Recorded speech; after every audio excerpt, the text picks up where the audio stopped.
Hi, I'm Darby Dallator, and I'm here at Dr. Schleicher's office. I'm going to do some permanent makeup on Sue here. We've done a little bit of the preliminary stuff where we put the numbing cream on her, and we have also drawn the eyebrows. It takes about an hour to do the eyebrows from the drawing to the numbing to the final point. So, and if you're ready, I think I'll start. I'm going to be doing this here at Dr. Schleicher's office. Not only do I do the eyebrows, but I also do eyeliner, lip liner, and full lips. One of the great benefits of it is you wake up with makeup. And when I had mine done 20 years ago, that was my main thing. And it is great, especially for somebody that's lightheaded like Sue, where your eyebrows don't show unless you actually do the makeup on them each morning.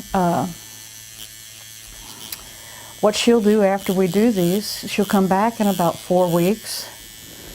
We'll do a touch-up to make sure that if we have any bare spots that maybe came out afterwards. I had mine done for 20 years before I had to have a touch-up. Now, some of the inks may be different today. I've heard of people that have had their brows done by other techs that get a touch-up every year. Well, and to me that's not, I wouldn't get a tattoo and want to go get it touched up every year, so.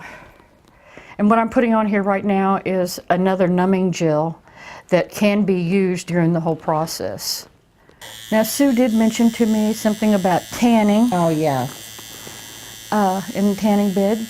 Now, that is something that will have an effect on your eyebrows or any facial permanent makeup. You will tend to, a lot of times it will cause it to fade more. And again, it depends on each individual and their skin care. I wouldn't want somebody that was on blood thinner full time and would not go off of it before I did them. How often are you going to I would not do it on, if someone was pregnant, I wouldn't do it on them then, and it's because the body goes through so many different hormonal changes at that time that there's a good chance that it might not take. And what were you asking, Sue? How often are you going to be in Dr. Schleicher's office doing this? I'm going to be here on Wednesdays. The tattoo ink that I use does not have, and I'm sorry I can't tell you, but it doesn't have all the components in it that the regular tattoo ink does. Oh, okay. That's good. You like that? Mm-hmm. Yeah. And this color that we're putting in, this cocoa, it is going to fade. It will fade at least probably 30%. And what'll happen during the healing process is, first off, I don't want her to get these wet for at least a week. I would want her to put Vaseline or something like that over them when she gets into the shower so she doesn't get them all wet. And then and I'll give her an antibiotic cream to put on these that she will treat them with that 3 or 4 times a day. They will start to peel and scab off. And when that happens, I just ask that they don't pick them, because that will, when you pick at them, you have a tendency to pull out the pigment. What about wearing like other makeup, eyeshadow or mascara? You can wear, with the eyebrows, you can wear eyeshadow and mascara. I mean, for the first 2 weeks? Yes, you can do that. That's fine. It makes no difference. I would just don't put any brow pencil or anything like that on your eyebrows. Okay. If we were doing eyeliner, you would not put any mascara on at all.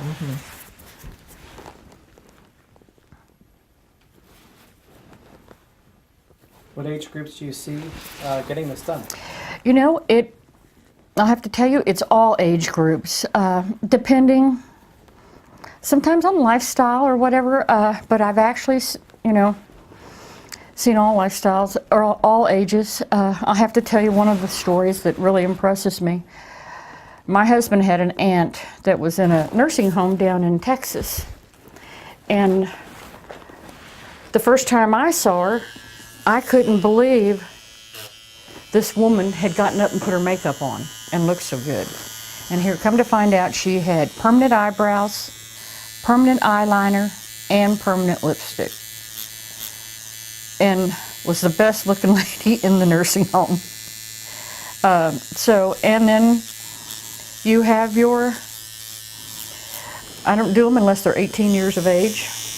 You have to be at least 18 to get it done. It's just like a regular tattoo.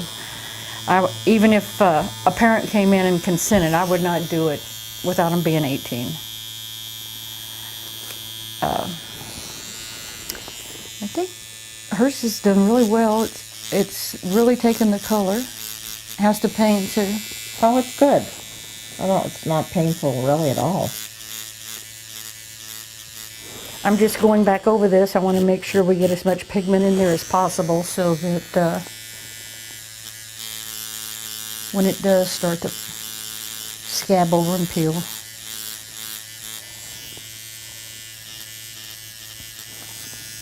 Say for some reason she comes in and she says, oh, I just absolutely do not like these. I don't want these.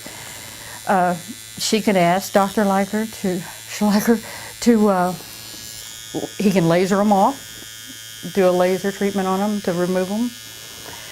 And we also have a stuff called Exile, and that usually takes 2 or 3 treatments before you can actually remove a tattoo with that. I think they get better results with the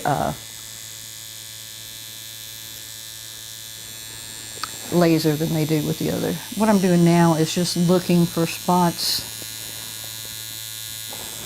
that might have been missed that need more. I think that's good.